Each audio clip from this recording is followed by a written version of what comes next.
Tooth paste లో చూసినట్టయితే చాలా రకాల కెమికల్స్ ఉంటాయండి. జనరల్ గా ఎవరం గమనించాం మనం.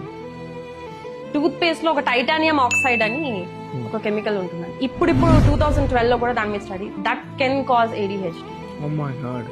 మనం 2 years నుంచే వాళ్ళకి పళ్ళు తోగుతూనే ఉంటామండి విత్ టూత్ పేస్ట్. కానీ ఎప్పుడైనా అసలు ఈ టూత్ పేస్ట్ లో ఏముంటాయని ఎప్పుడైనా గమనించామండి? దాంట్లో ఉండే కెమికల్స్ ఏంటి వాటి వల్ల?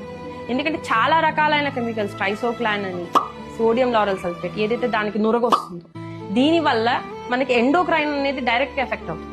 థైరాయిడ్ డిస్రప్టర్ అండి. ట్రైసోక్లాన్ అని మీరు కనుక చూసినట్టయితే it is a thyroid disruptor. ఎందుకు ఇన్ని థైరాయిడ్ వస్తున్నాయి అంటే వీ హ్యావ్ రీజన్స్ అండి.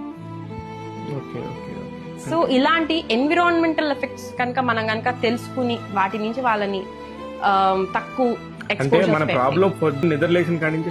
స్టార్ట్ అయిపోతుంది. ఫస్ట్ పనిలోనే మనం వాడేదే బ్రష్ ఫుల్ గా కెమికల్స్ తో ఉండే